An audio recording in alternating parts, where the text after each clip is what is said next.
Bismillahirrahmanirrahim. Assalamualaikum warahmatullahi wabarakatuh. Apa kabar anak bapak semua, sehat? Mudah-mudahan sehat walafiat. Kalau ada yang kurang sehat, bapak doakan mudah-mudahan diberikan Allah kesehatan dan kesembuhan. Amin. Hari ini kita melanjutkan pelajaran kita fikih dalam momentum pertemuan yang kedua.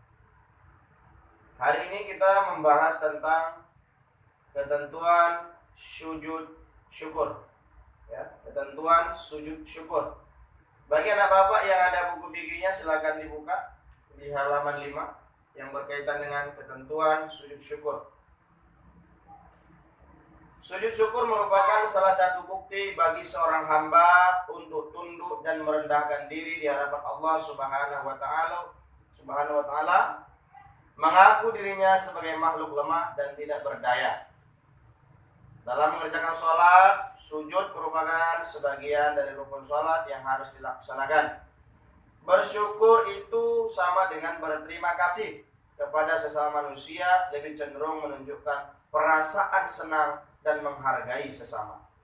Adapun bersyukur kepada Allah Subhanahu wa taala lebih cenderung kepada pengakuan bahwa semua kenikmatan adalah pemberian dari Allah Subhanahu wa taala. Inilah yang disebut dengan sebagai syukur.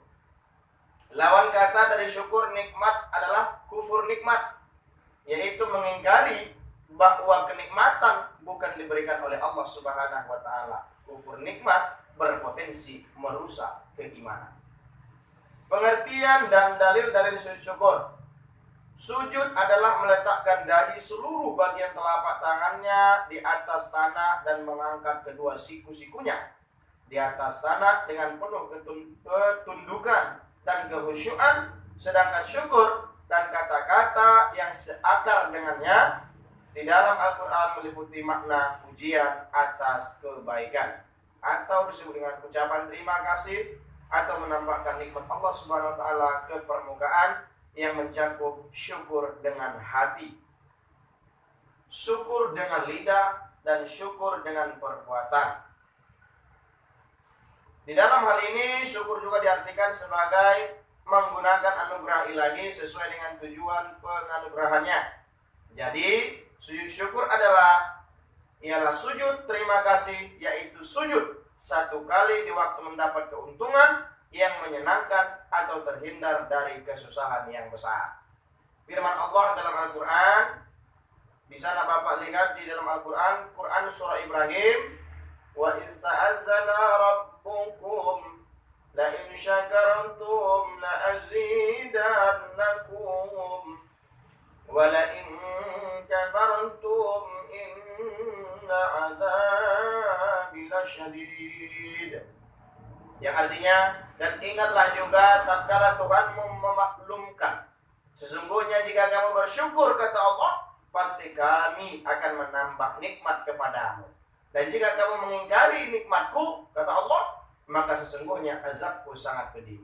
Quran surah Ibrahim ayat 7. Dan juga dalam Quran surah Al-Baqarah ada di ayat yang 152, fazkuruni azkurukum washkuruni wa la takfurun. Karena Bapak bisa melihat artinya di dalam Al-Quran. Berikutnya, hukum bersyukur dan sujud syukur.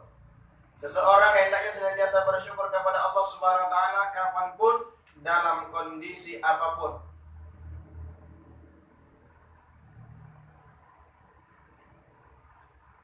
Diwajibkan untuk terus mensyukuri nikmat Allah, sebab apapun yang diberikan Allah SWT kepada kita, itulah yang terbaik buat kita. Nah, berikutnya, kalau bagi anak bapak yang ada bukunya di halaman 6, sebab-sebab sujud syukur. Yang pertama, karena ia mendapat nikmat dan karunia dari Allah SWT, karena mendapatkan berita yang menyenangkan, terhindar dari bahaya dan musibah yang akan menimpanya.